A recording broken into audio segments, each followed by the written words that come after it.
Colegas, buenas noches, cordial saludo.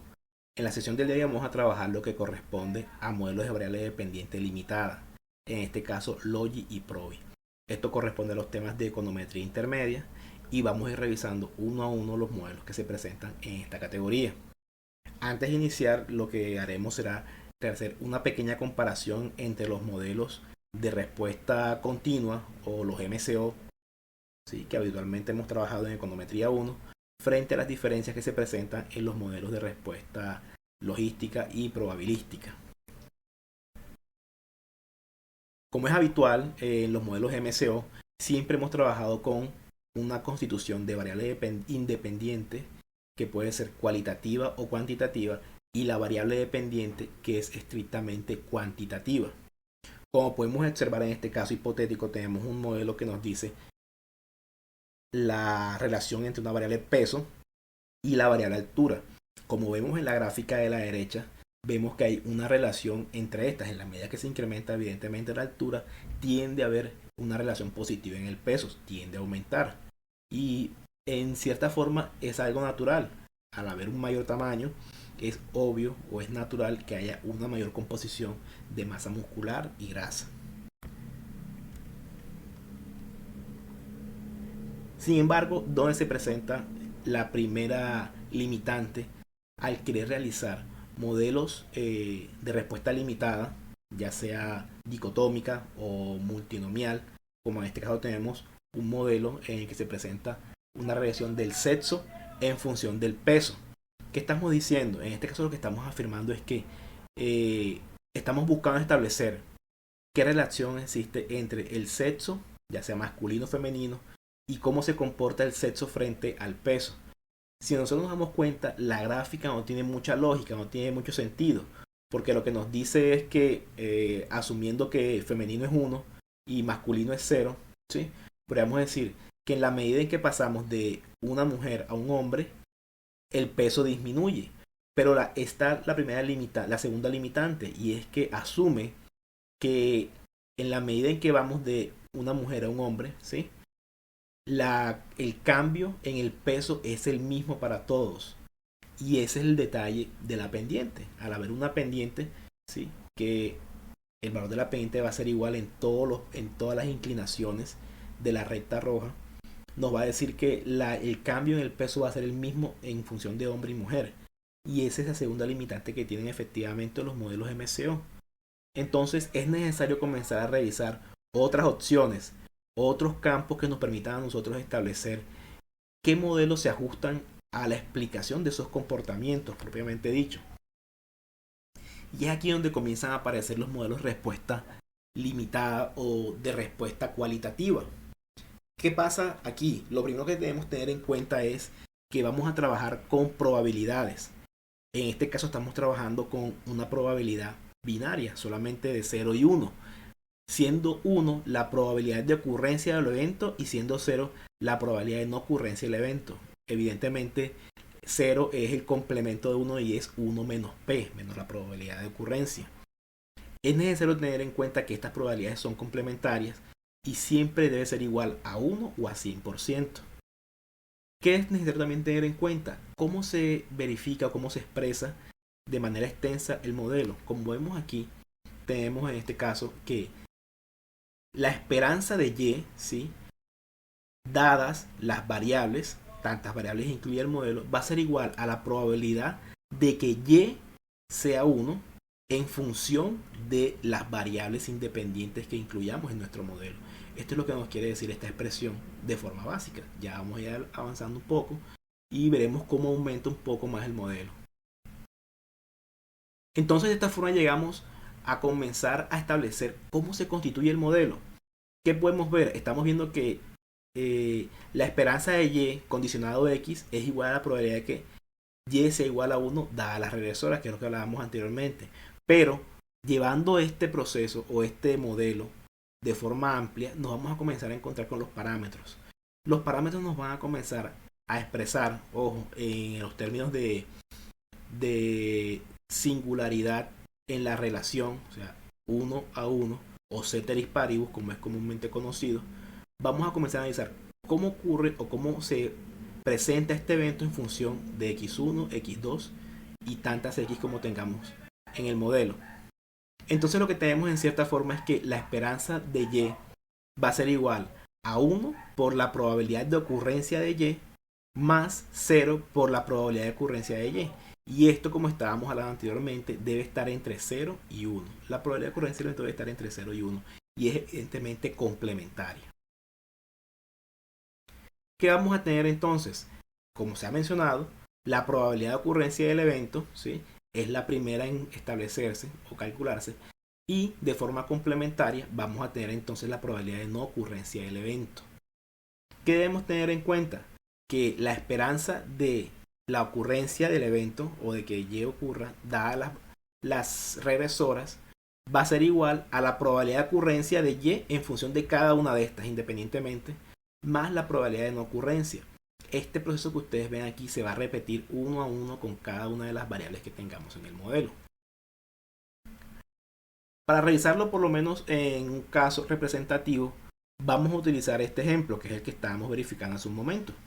La esperanza del sexo, dado el peso, ¿a qué va a ser igual?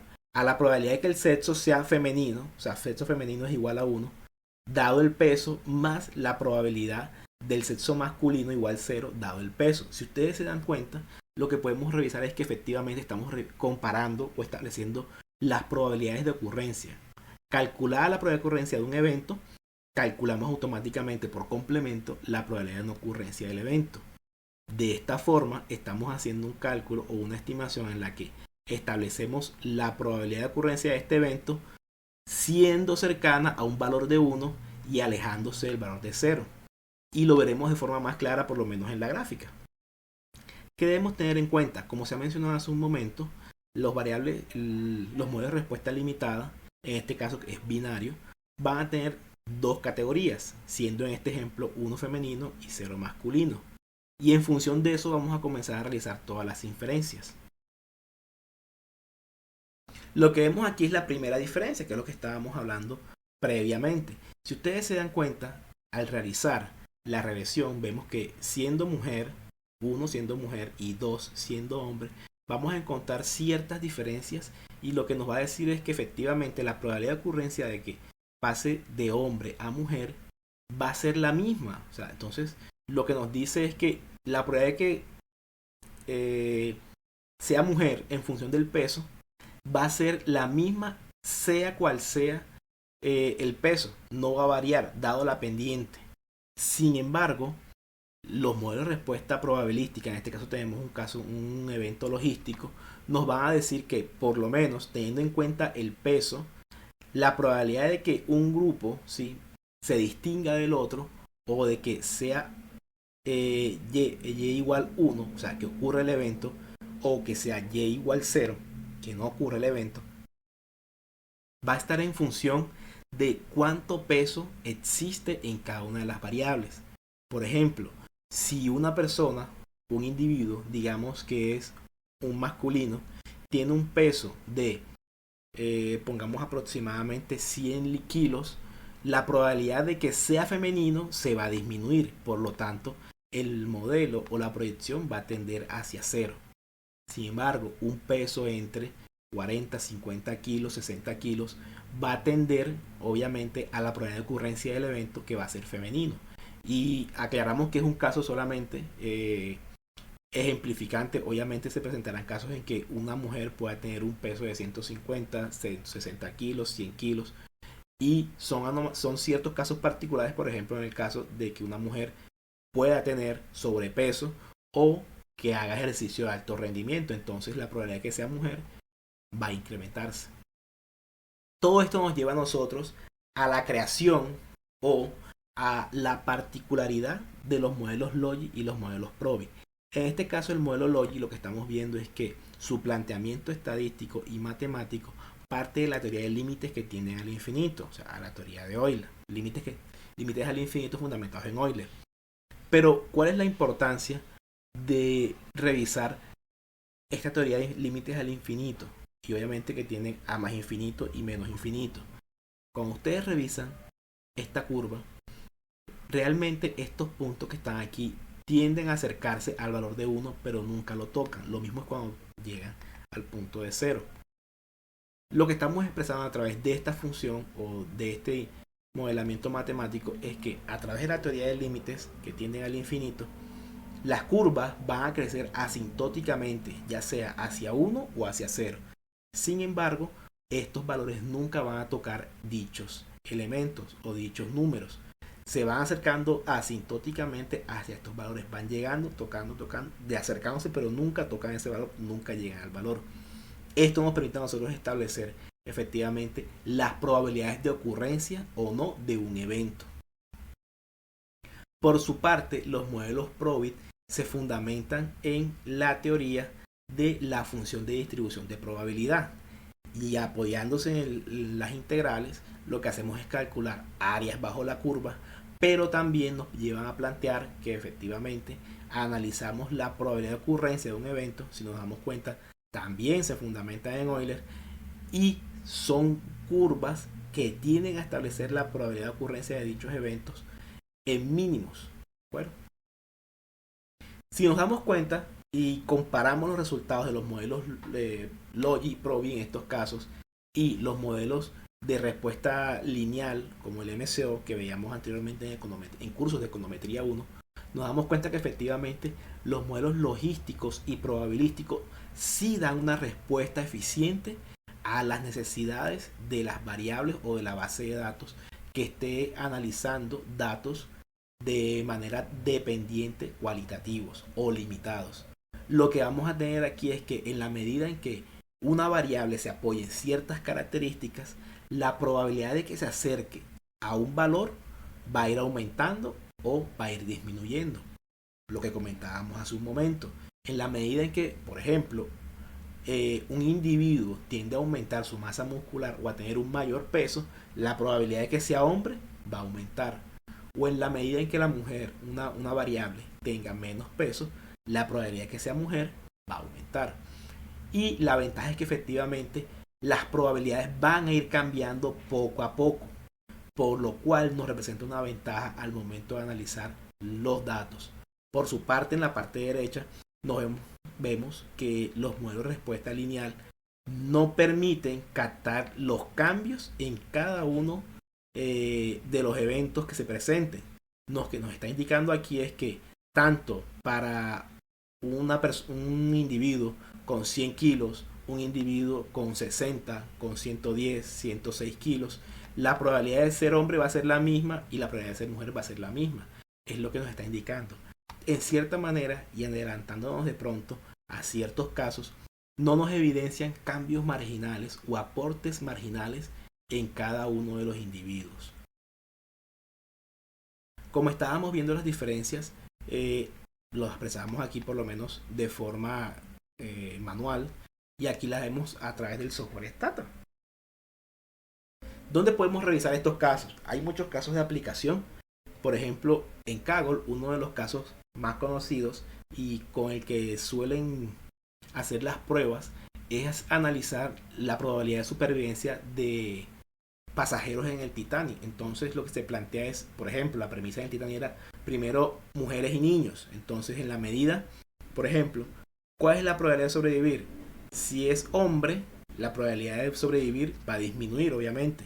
Si es un niño, la probabilidad de sobrevivir va a aumentar. Si es una mujer, va a aumentar también. Entonces, si se cumplen ciertas características, ciertas condiciones base, la probabilidad de ocurrencia o no ocurrencia de un evento va a cambiar. Si tomamos, por ejemplo, un elemento en el cual un individuo que tiene las características de ser femenino, de 7 años, la probabilidad de sobrevivir va a ser mucho mayor que la probabilidad de sobrevivir de un individuo que es masculino y tiene 27 años. Otro caso de aplicación es en rendimientos de cultivo. Por ejemplo, ¿cuál es la efectividad de aplicar a 2 hectáreas de cultivos diferentes, separadas, de que el rendimiento sea mayor en función de la cantidad de fertilizantes o la cantidad de lluvias? Entonces el rendimiento en este caso va a estar en función de ¿qué? De la constitución de 2 variables. Si en la hectárea A tenemos una aplicación de un gramo de un gramo de fertilizante, ¿sí? Por hectárea. Y lo tenemos acompañado con lluvias moderadas, su fertilidad va a ser elevada. Sin embargo, en la hectárea 2 o en la hectárea B, si aplicamos cero fertilizantes, pero se mantienen las lluvias, la probabilidad de un rendimiento va a ser bajo, se va a disminuir. Un último caso de aplicación sería en la aprobación de créditos. Es habitual que cuando se presenta a alguien, un solicitante a créditos, le hagan una serie de preguntas. Por ejemplo, usted es casado, cuántos son sus ingresos, vive en apartamento arrendado propio, familiar, cuántos hijos tiene. Entonces, en la medida en que se hagan ciertas preguntas, ciertas validaciones, la probabilidad de que se apruebe o no se apruebe un crédito va a ir cambiando. Pero en función de qué, de si por ejemplo el individuo tiene, un individuo que tenga 5 hijos, que sea desempleado y que probablemente no tenga casa propia, sino que vive en arriendo, la probabilidad de que se apruebe el crédito va a disminuir. Así como estos casos hay muchos y los vamos a ir desarrollando poco a poco en el software para ver su aplicación. De momento dejemos la sesión hasta aquí y en la próxima vamos a validar de forma práctica todos estos casos. Hasta la próxima.